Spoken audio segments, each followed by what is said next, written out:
but someone, a reporter said that Harbaugh liked that play so much that if they were up by 28 or more points, they would have declined the penalty and given them the touchdown.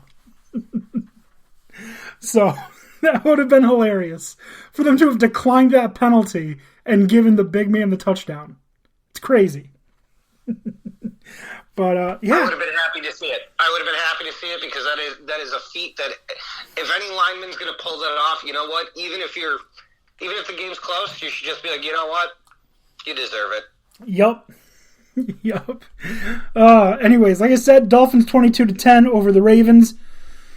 Drops the Ravens to 6-3, meaning the Tennessee Titans are alone in first place in the AFC.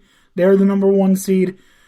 Had the Ravens won, they would be 7-2 as well, tied right there with the Titans.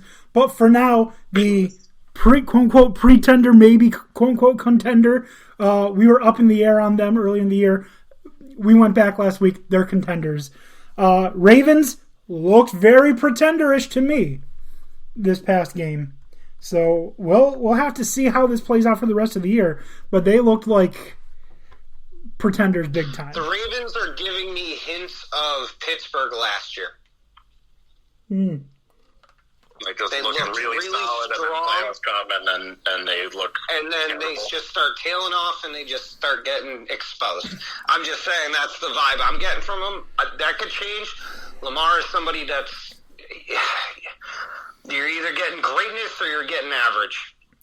Yeah, it's mostly greatness, to be fair. He's on pace to beat his MVP season.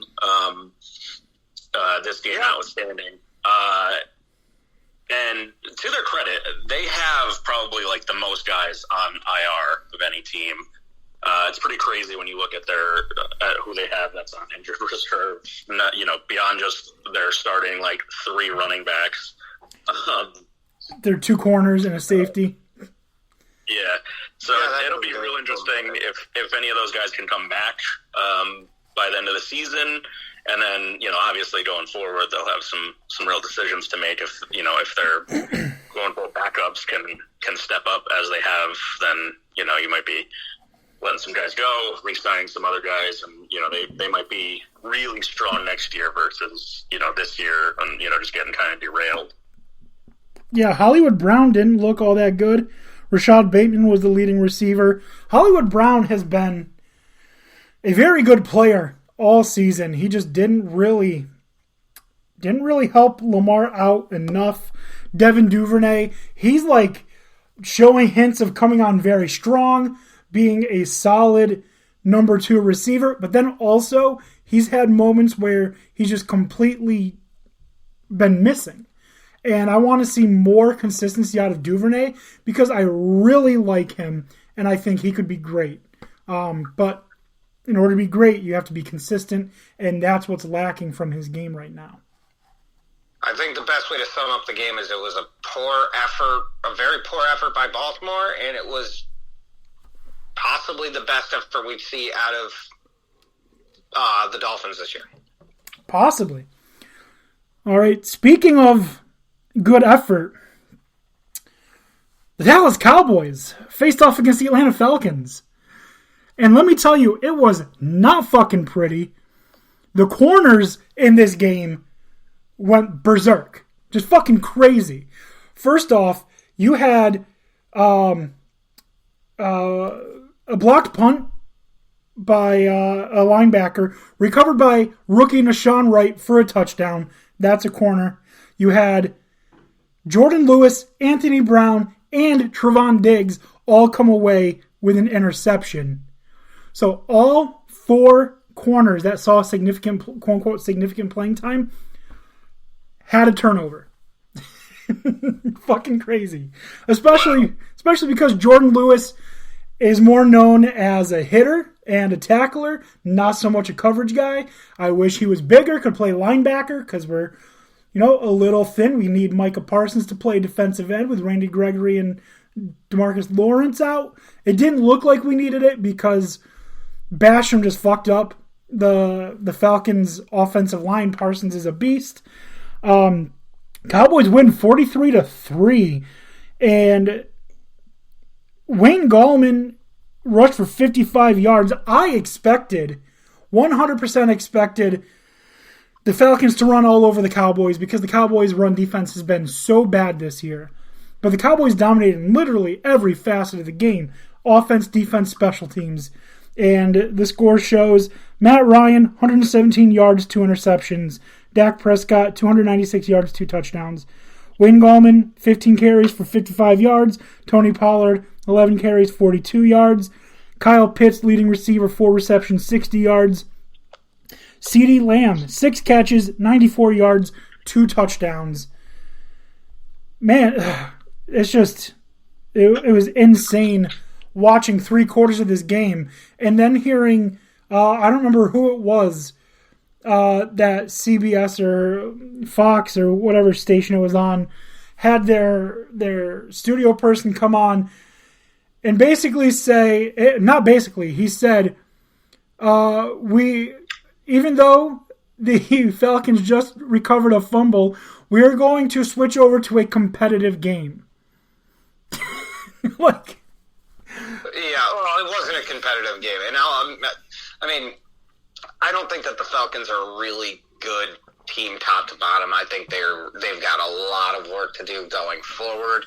That being said, I also think that personally, everything you said highlights why Dallas won, but in my opinion, I think the main reason that Dallas won is because the week before they came into this game pissed off. They were going to be at home, and I don't really know that it much mattered. Aside from a handful of teams in this league, they were coming in to kick the shit out of whoever was coming into that building. Mm-hmm. Yeah, and it was this is one of the games that I look at, and when I was watching, I saw how aggressive and how full throttle the offense was going. And this looked like, to me, a game where Kellen Moore was saying, hey, I'm a head coach, come get me. And showed what he can do with that offense. So I feel like he was super aggressive. And it really worked very well for the Cowboys. If you guys can play with that spark going into that game, that's the kind of spark you need going into most of your games, and I think that will do it. There's one other team that I feel like showed me that this week, and we'll get there. Is that the Patriots? No. Oh, really? The Lions, baby. The Lions. He nailed it. How'd he guess? Contender written all over them. All right, let's move on. Another an actually good game. The Titans beat the Saints 23-21. Trevor Siemian looking like he's not a horrible quarterback. 19, he can do that. Yeah, 298 yards, 2 touchdowns. Tannehill 213 yards, 1 touch. Mark Ingram. The all-time leading rusher now for New Orleans Saints history? I think he's the all-time leader. Saints, yep. Yeah. He got that game. Yep, he needed 40 yards. He got 47 on the game with a touch. Deontay Foreman for the Tennessee Titans, their third-string running back. 11 carries, 30 yards. Damian Harris, leading receiver. I'm sorry, did I just say Damian Harris? Jesus Christ. Deontay Harris, leading receiver for the Saints, 3 catches, 84 yards. And Marcus Johnson, yes, the great Marcus Johnson, leading receiver, 5 catches, 100 yards for the Titans. The game was pretty back and forth in terms of not necessarily the scoring, but the good plays. And I really felt like at any time, either team could score or the defense was going to step up. I watched this and knowing the result, I watched it on Tuesday while I was working. Shh, don't tell my boss. This is the game that I was able to watch after just, they do a sped up thing on I'm not even going to say where I watch it, so in case there's any issues with that. They just do a sped up thing. Yeah, they just do a sped up thing where it goes play, a second to play, and then a second play. None of the frills, no waiting. Good game. Very entertaining game. And the score reflects it, 23-21. on a missed 2-point conversion with 1:15 to go. So, not much more to say about that besides not having Derrick Henry so far hasn't proven to be a detriment yet. Not saying that Derrick Henry's not a great running back, but they're finding ways to win, which when you have a running back who is injured, that's what you need to do is have a star that's injured, find a way to win without them, especially if there's a chance they're going to come back. Right, which there is talk of him possibly coming back for playoffs. Because he's a fucking freak. Well, it is. What I was going to say is it's rare for someone to come back that quickly, but if someone's going to do it, it's going to be a beast like Derrick Henry. Yeah. Yep. Yeah, also with that game, Derrick Henry being in that game's not nearly as close. It's just not. They maintain possession longer. They score more. It would have been a different game. I'm sure it was entertaining to watch, but, I mean, it was also entertaining to watch South Park when Jimmy and Timmy fought each other. That's what that felt like it was. Like, yeah, entertaining, but are we really getting the best everyone has to offer? Yeah. I mean, good for the Saints that they're still competitive as well, minus... Yeah, true. That defense is super impressive, keeping them in games. So, they certainly could make a playoff push as well. Honestly, like I said, Trevor Siemian showing that he can, be a decent quarterback. He outplayed Tannehill. Lose the game for you. No, it seems like he's gonna give you a good old college try. You're just gonna have to accept the good with the bad. Mm-hmm. That's exactly right. You have to accept the good with the bad. And we are moving on to quite a bit of bad. The Colts and the Jaguars. Colts win 23-17. Jaguars are terrible. Likewise, Carson Wentz, fucking terrible. Oh my God. Yeah, it's her Achilles heel. He's so bad. This team, the Colts, are literally a good quarterback away from being a fucking threat. This team is so good. Oh, yeah. No, their defense is solid. They've got weapons. Jonathan Taylor's a beast. It's Carson Wentz who's holding them back. Seriously, imagine if they had a good quarterback. We're talking about the Titans being in first place in the AFC. We would probably be talking about the Colts being right there with them. But no. Yep, but Wentz is not a good quarterback. Beat them at least that one where Wentz threw a pick six in the waning minutes against the Titans and then lost to them. You mean a 1-yard pick six? Yeah, from the end zone, just throwing it right to the defense. Oh, so bad. Honestly, this might sound a little outlandish. You swap the quarterbacks, Trevor Lawrence on the Colts destroy them. Destroy the Jaguars.